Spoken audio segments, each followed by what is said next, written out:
নমস্কার, আমি মিঠু। শুরু করছি নজরে রাজ্য। হাসপাতাল সময় অসময় সব সময় আমাদের পরিষেবা modular OT, paediatric surgery, plastic surgery, general surgery, neuro surgery, urology, gastroenterology, gynaecology, orthopaedic, ENT, chest সমস্ত অভিজ্ঞ চিকিৎসকদের দ্বারা চিকিৎসা করা হয়। সর্বোন্নত আইসিইউ, এইচডিইউ, প্যাথোলজি, সমস্ত রকমের USG, CT scan, X ray, FNAC, biopsy, tapping শুধুমাত্র আমরাই পারি। স্বল্প মূল্যে অত্যাধুনিক প্রযুক্তির চিকিৎসা, কলকাতা ও হায়দ্রাবাদের বিশেষজ্ঞ চিকিৎসকদের সুপরামর্শ, নিজস্ব ফার্মাসিতে 20% ছাড়ে ওষুধ, প্রতি রবিবার প্রসূতি মায়েদের বিনামূল্যে ইউএসজি পরিষেবা।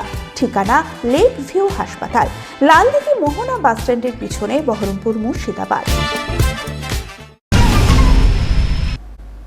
ডিএসপি কনজিউমার্স কোঅপারেটিভে বিশাল কেরোসিন দুর্নীতির অভিযোগ। গায়েব 16,000 লিটার কেরোসিন। এই বিপুল পরিমাণ কেরোসিন কিভাবে কালোবাজারি হলো? কতদিন ধরে চলছে এই দুর্নীতি? খাতায় কলমে 16,000 লিটার কেরোসিন তেল তোলা হয়েছে, কিন্তু তা গেল কোথায়? একাধিক প্রশ্নে জেরবার কোঅপারেটিভ কর্তৃপক্ষ।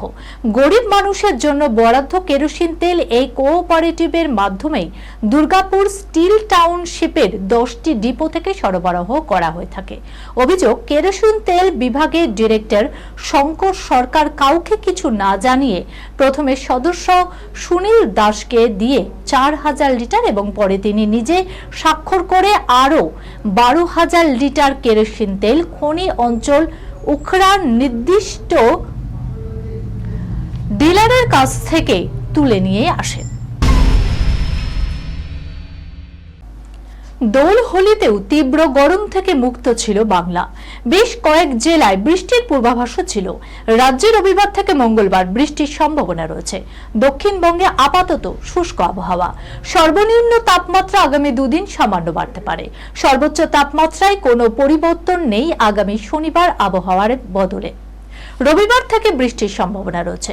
রবিবার বজ্রবিদ্যুৎ সহ বৃষ্টির সম্ভাবনা ঝাড়গ্রাম, পূর্ব ও পশ্চিম মেদিনীপুরে। সোমবার বজ্রবিদ্যুৎ সহ বৃষ্টির সম্ভাবনা বাড়বে পূর্ব পশ্চিম মেদিনীপুর, পূর্ব পশ্চিম বর্ধমান, বীরভূম, মুর্শিদাবাদ এবং নদিয়া, হুগলিতে। বজ্রবিদ্যুৎ সহ বিক্ষিপ্তভাবে বৃষ্টি হতে পারে মঙ্গলবার এবং বুধবারেও।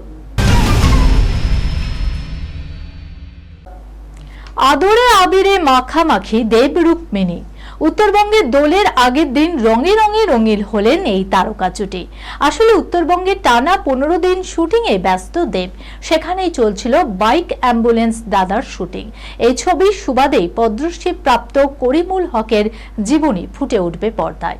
উত্তরবঙ্গে 15 দিন পর শেষ হলো বাইক অ্যাম্বুলেন্স দাদার শুটিং। শুটিং শেষে টিমের সকলের সঙ্গে দোল উৎসবে মাতেন সুপারস্টার দেব। এই খবরের সঙ্গে শেষ করলাম আজকে নজরের রাজ্য। আপনারা দেখছেন টিভি 24 বাংলা। সংবাদ বিনোদন সারাদিন সারাক্ষণ।